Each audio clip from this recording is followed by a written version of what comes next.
Lasījums no 5. Mūzes grāmatas 4. nodaļas. Un nu, Izraēl, klausies likumus un tiesas, kuras es jums mācu darīt, lai jūs dzīvotu un ienāktu un iemantotu to zemi, ko tas kungs jūsu tēvu Dievs jums dod. Nepielieciet pie tā vārda, ko es jums pavēlu, neko klāt, nedz no tā, ko atraujiet. Ievērojiet tā kunga jūsa Dieva baušļus, ko es jums pavēlu. Jūsu acis ir redzējušas, ko tas kungs ir darījis Bāla Peora dēļ. Turiet un dariet, jo tā būs jūsu gudrība un saprašana to tautu priekšā, kuras, kad tās dzirdēs visus šos likumus, teiks: tiešām, šī lielā tauta ir saprātīga un gudra tauta, jo kurai citai lielai tautai Dievs stāvētu tik tuvu, kā tas kungs mūsu Dievs, mums, kad mēs viņu piesaucam. Un kurai cik citai lielai tautai tik taisni likumi un tiesas, kā visa šī bauslība, ko es šodien dodu jūsu priekšā. Bet sargies un sargi savu dvēseli, ka tu neaizmirsti to, ko tavas acis ir redzējušas, un ka tas neizzūd tev no sirds visās tava mūža dienās. Un dari to zināmu saviem bērniem un saviem bērnu bērniem. Āmen.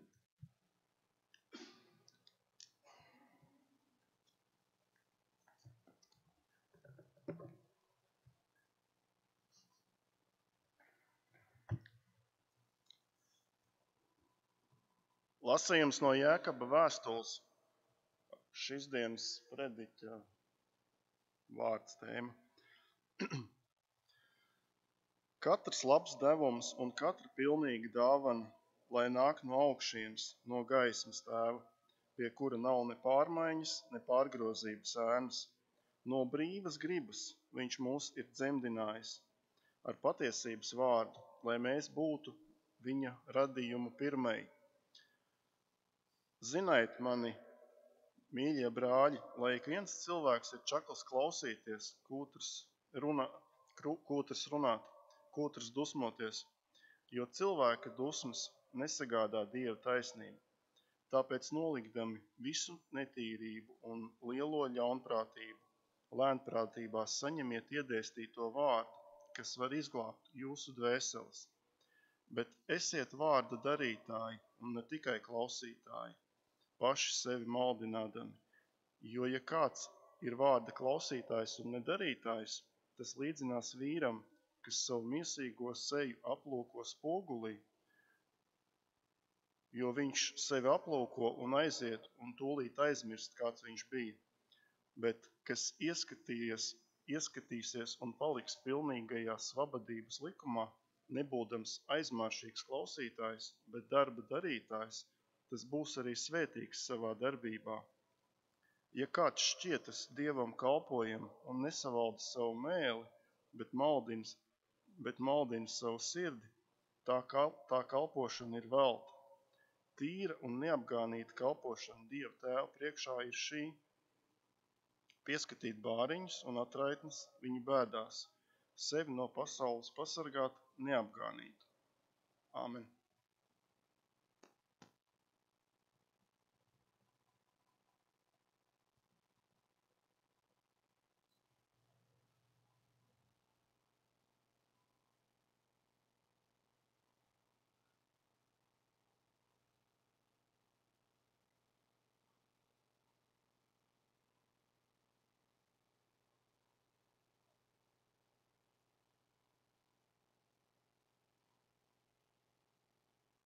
Lasījums no mūsu Kunga Jēzus Kristus evaņģēlija, ko uzrakstīja svētais Marks 7.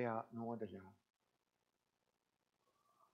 Pie viņa sapulcējās farizēji un daži rakstu mācītāji, kas bija atnākuši no Jeruzalemes, ieraudzījuši, ka daži viņa mācekļi ar netīrām, tas ir nemazgātām rokām ēd maizi, jo farizēji un visi jūdi vecājo paražas turēdami neēd, pirms nav īpaši mazgājuši rokas.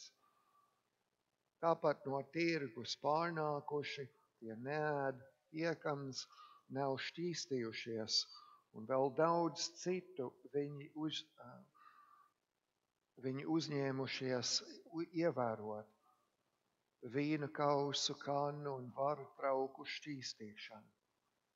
Tādēļ farizēji un rakstu mācītāji viņam jautāja, kādēļ tavi mācekļi nedzīvo pēc vecējo paražām, bet maizi ēd ar nemazgātām rokām. Bet viņš tiem sacīja, Jesaja labi par jums liekuļiem ir pravietojis, rakstīdams, šī tauti mani godā ar mēli, bet viņu sirds ir tālu no manis. Tie man velti izrāda godbību, mācīdami mācības, kas ir cilvēku pavēles.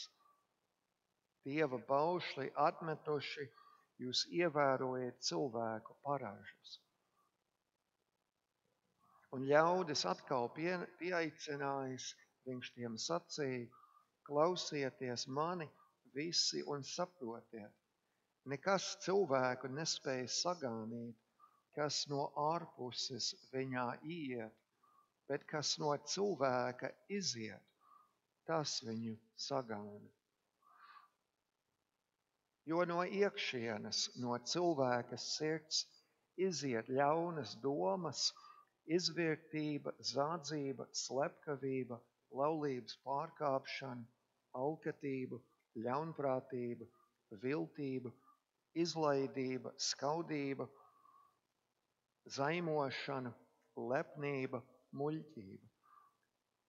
Viss šis ļaunums nāk no iekšienes un sagāna cilvēku. Amen. Nāc, Svētais Gars, piepild savu ticīgo sirdis un iededz tajā savas mīlestības uguni. Amen.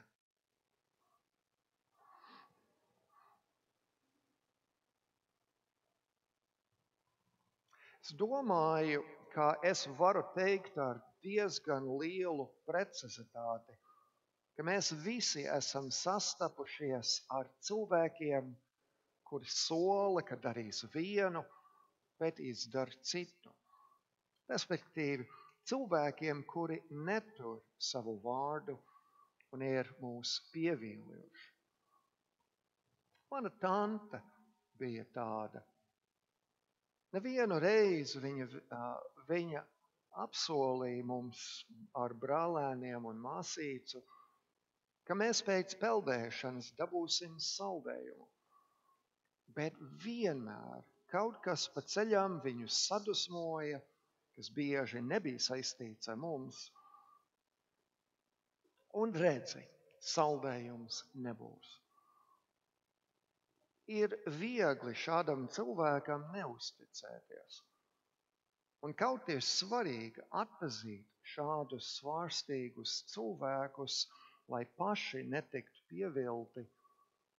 Bībele māca, ka vēl svarīgāk ir, kā mēs neesam tādi cilvēki, kas pieviļ citus, neturot savu vārdu. Jēzus saka, bet jūsu vārdi, lai ir jā, jā, nē, nē. Konteksts Jēzus mācībai, ko vēlāk apostoļi arī mācīja, ir pārmērīga savu vārdu kompensēšana. Tas nozīmē, ka mums vajadzētu pateikt, jā, es to izdarīšu, vai nē, es to nedarīšu. Nevis noteikti, es to darīšu, tu vari mani uzticēties, es zvēru, ka tas notiks. Padomājiet, ja jums ir jāpārliecina cilvēki, ka jūs kaut ko darīsiet, tas nozīmē, ka viņi jums neuzticas. Un tā nav laba zīme un neko neliecina labu par jūsu raksturu. Tas nozīmē, ka iespējams jūs esat viņus jau agrāk pievīluši, neturot vārdu vai laužot solījumu. ja jums ir jāsaka, ticiet man, šoreiz es to izdarīšu, varbūt ir laiks pārdomāt savu rīcību un no sirds mēģināt nebūt svārstīgam savos vārdos. Kāpēc tas ir svarīgi? Iemesls nav tikai, lai uzlabotu savu imidžu, tēlu vai reputāciju. Iemesls nav sautīgs, lai cilvēki par jums domā. Labi, redziet, tas ir viens krietns un uzticams cilvēks. Nē. Mūsu uzticība vārdos un darbos nav saistīta ar mums pašiem, bet ar Dievu. Cilvēks ir radīts pēc Dieva tēla un līdzības. Mēs esam radīti, lai atspoguļotu kaut ko no Dieva. Sātans ved cilvēci grēkā, un grēks izkropļoja šo dievišķo tēlu visos cilvēkus, kā manī, tā jūsos. Tomēr tā bija un ir Dieva griba, ka mēs atspoguļojam viņu un to, kāds viņš ir. Ar tādu pašu loģiku varam teikt, ka velns vēlas, lai mēs būtu kā viņš un attēlojam viņu. Kad Jēzus saka, lai jūsu jā ir jā un nē ir nē, viņš brīdina, ka ja mēs sakām vairāk nekā nepieciešams, zvērot pie debesīm vai zemes, ka mūsu vārdi ir, mēģina pārliecināt cilvēkus, ka tik tiešām es runu taisnību, un lai tas otrs uzticas mums, tad tas ir no velna. Kādēļ? Jo Sātans lietoja līdzīgu taktiku ēdenē, vedot Ievu maldos, un tagad lieto mūs un mūsu svārstīgumu, lai vestu citus maldos un radītu maldīgu priekšstatu par mūsu Dievu. Vārdiem ir sekas, labas vai ļaunas. Ja cilvēks ir radīts pēc Dieva līdzības, lai atspoguļot viņu pašu, viņu dabu un visu, kas viņš ir, un ka mūsu vārdiem ir sekas, lai atspoguļot labu vai ļaunu, tad vēl viens iemesls, ja ne vissvarīgākais iemesls turēt savu vārdu un būt konsekventiem savos lēmumos, ir, ka mēs ar to pasaulē citiem rādām, kāds ir Dievs. Jo Dievs ir uzticīgs. Dievs tur savu vārdu un savu solījumus pilda. Dievs vēlas, lai mēs arī esam uzticīgi. Nevien viņam, bet arī viens otram. Es domāju, ka mēs visi esam dzirdējuši, ka mums kā kristiešiem ir jāatspoguļo Kristu pasaulē. Vārds kristietis nozīmē mazais Kristus. Pasaule nevar redzēt Kristu, bet tā var redzēt mūs. Vārdos un darbos, ko tā redz?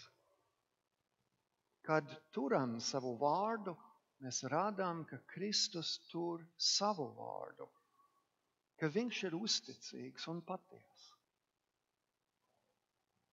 Svētais Augustīns ir teicis, ka mēs iespējams būsim vienīgā bībele, ko citi varēs lasīt. Šajā kontekstā varam saprast, kādēļ mūsu vārdi un darbi ir svarīgi. Dievam tie nav nepieciešami, un tie nav svarīgi mūsu pestīšanai, jo Kristus to panāca pie krusta. būt uzticīgiem vārdos un darbos ir svarīgi pasaulē, lai redzot mūs un mūsu rīcību, ka tā ir godīga un uzticama, pasaule var ieraudzīt daļu no Kristu. Psalmos ir rakstīts par godīgu cilvēku, kas negroza zvērestu, ja tas viņam par nastu. Kad lasām psalmus vai gudrības literatūru Bībelē, ir jāsaprot, ka tā ne tikai runā par mums un mūsu stāvokli vai par kādu labu un gudru cilvēku, bet tur tiek pravietots par vislabāko un visgudrāko cilvēku Jēzu Kristu. Un šajā pantā, kur ir minēts cilvēks, kas negroza zvērestu, bet arī, ja tas viņam ir par nastu, mēs varam redzēt Kristu. Jēzus nāca, lai mūs atpestītu. Viņš to izpildīja, kaut viņa ciešanas bija lielākas, nekā jebkurš cilvēks varētu izturēt. Gliks šo pantu tulkoja šādi: kas zvērēja sev par skādi un to nepārkāpa. Jēzus zināja, ko tas viņam maksās atpestījot mūs, bet viņš bija zvērējis tēvam, ka viņš to panāks. Viņš zvērēja sev par skādi un tomēr to nepārkāpa. Tāda ir Dieva uzticība. Viņš nepārkāp savu vārdu, pat ja tas viņam nāks par skādi. Savā triloģijā Gredzena pavēlnieks Džons Tolkins daudz stāsta par seno laiku drošsirdīgumu un godprātīgumu, kas mūsdienu pasaulē varbūt ir izzudis. Starp daudz un dažādām tēmām no tādām kā mūžīgā cīņa starp labo un ļauno, kur mēs zinām, ka labais beigās uzvarēs, bet tikai caur sāpēm un zaudējumiem un ciešanām. Tolkins uzsver, ka labais tēls vienmēr turēs savu vārdu, vienalga, ko tas viņam maksās. Piemēram, pirms lielākās un pēdējās cīņas šajā stāstā pret ļaunajiem spēkiem, kas viņus pārspēja desmitkārtīgi, Rohānas ķēniņš Teodēns uzmundrināja jātnieku pulku sauktams: tā stunda ir klāt, Rohānas jātnieki. Zvērestus jūs esat devuši. Tagad pildiet tos visus savam kungam un zemē. Tolkins bija nodevies kristietis, kas atgriezās pie ticības klāva Staples Lewisu. Bet savās grāmatās viņš uzsver seno laiku tikumus, tādus kā savu vārdu turēšanu. Bet tāpēc, ka tas veido labu un patīkamu stāstu, bet tāpēc, ka viņš līdz ar citiem kristīgiem teologiem caur gadsimtiem bija pārliecināts, ka šādi tikumi veido pasaules garīgos balstus, un tumšā pasaulē var vērst cīņu par labu. Mūsdienas pasaules apjukumā ir nepieciešami kristīgi cilvēki, kur ar saviem vārdiem un darbiem, kā Jēkabs māca, ir vārda darītāji, ne tikai klausītāji, kuri atspoguļo Dievu būtību un raksturu. Mēs to darām nevis, lai spodrinātu savu tēlu, redziet, cik labi un tikumies esmu, bet lai redzot mūsu rīcību varam pārliecināt neticīgo pasauli par Dieva esamību, labestību un uzticamību. Mana tante mūs nepārliecināja ne par ko, tikai ka vārdi ir tukši un solījumi neko nenozīmē. Bet Dievs nav cilvēks tādā ziņā, ka viņš nevienu nepieviļ un neliek vilties. Tāpēc, ka viņš neliek nevienam vilties, mēs, kas esam radīti pēc viņa tēla, un jo vairāk esam atpestīti viņa dēlā un atjaunoti viņa garā, rādīsim pasaulē vārdos un darbos, kāds ir mūsu Dievs.